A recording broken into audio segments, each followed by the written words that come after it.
Hi, my name is Dr. Sean Price, and I'm going to, over the next several weeks, going to be doing a series of videos talking about thyroid dysfunction. As many of you probably know, we see a lot of patients in our office with hypothyroidism, Hashimoto's, low thyroid function, all kinds of different thyroid conditions. We have a lot of patients that come into our office suspecting that they have thyroid issues, but they don't have the lab values to back it up. And there's a lot of reasons for that, and we'll be going through that in this series of videos. But what I want to talk about today is I just want to talk about the basics of thyroid metabolism so that you have a foundation for the next of the videos as they come down the pipeline. And then also explain to you that time is of the essence when dealing with a thyroid issue. And I'll explain that in just a moment. So just a real quick recap of thyroid metabolism. There's an area of the brain called the hypothalamus. And the job of the hypothalamus is to regulate appetite, sleep-wake cycle, it regulates hormonal functions. Basically, it regulates the environment of the body.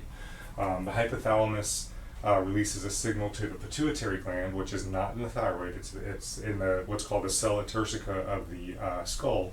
The pituitary gland is what we call our master control gland of the endocrine system.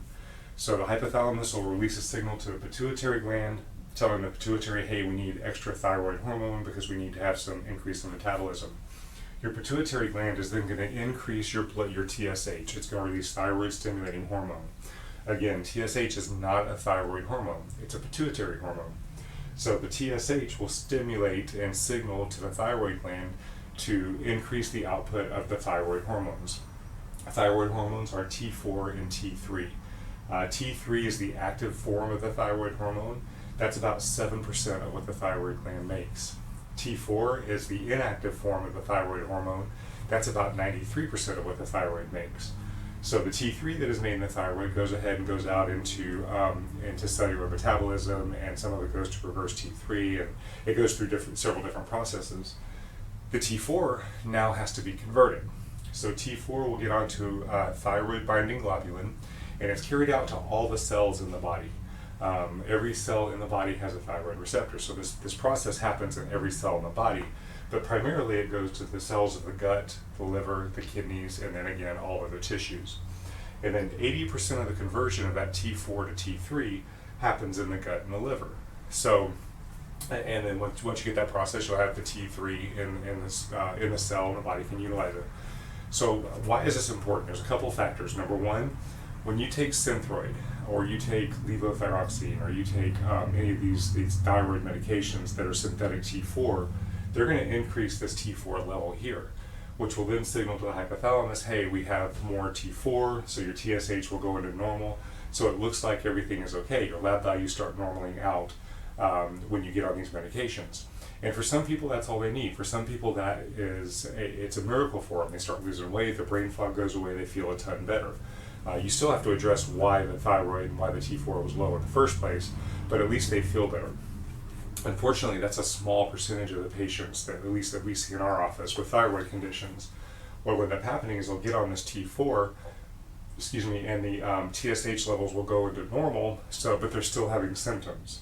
And the reason that happens is because this T4, even if it's synthetic, or whether it's synthetic or made by the thyroid gland, the T4 needs to get into all these different areas for conversion into T3. And if you have a gut issue, if you have digestive issues, if you have gastric inflammation, you're not going to convert that T4 to T3. If you have liver issues, you're not going to convert that T4 to T3. So what ends up happening is, even though your lab values are normal, you're not getting the end product of the active T3, so you still have hypothyroid symptoms. You still have the brain fog, the hair falling out, the cold hands and feet, can't lose weight, all these different symptoms that come with that. So that's factor number one. Even if you are on medication or not on medication and your lab values are normal, or you go to the doctor and they say, there's nothing wrong with your thyroid, there may not be anything wrong with your thyroid. It may be an underconversion issue downstream, and typically that's not checked. So that's one of the things that we do in our office. The other factor to take into consideration is there is a time consideration for all this. The only limitation that the body has to healing is what we call the limitation of matter.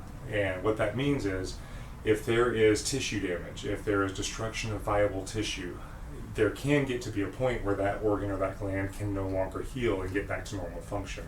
So let's say, for example, you do have hypothyroidism, and you do take Synthroid, and it is helping get these levels back to normal, but you're still feeling poorly. Well, what ends up happening is when you're taking that Synthroid, the thyroid doesn't have to make as much anymore. That's the whole purpose, because you want to decrease that TSH, it decreases the stimulation of the thyroid, so the thyroid doesn't want to make it anymore. Well, now you're decreasing that thyroid function. And you know, everybody knows in the body, if you don't use it, you lose it, or use it or lose it. So if you're taking a synthetic T4 and you take it over a prolonged period of time, that thyroid gland is going to become more and more inactive, so it propagates the problem and makes you become more and more dependent. Now, we've had a lot of success helping people recover the functions of the body and helping the people recover their functions of their thyroid gland, but it's much easier to do it the less time that goes by. So think about it like this: even if you've been on Synthroid for 20 years, are we going to be able to get you off of that? We don't do that. We don't take patients off medication.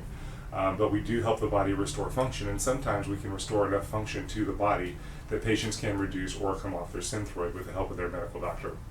But that's something that you discuss with your medical doctor. Our goal is to help you restore that function. It is much easier to restore function to a gland the less time that has gone by. So even if you've been on your medication for 20 years, it's much easier to try to address that and help you restore function now than it will be 5, 6, 7 years down the road when there's that much longer that has gone by and that much more tissue destruction. So I hope this makes sense. If you have any questions, please feel free to post below, and I look forward to hearing from you soon.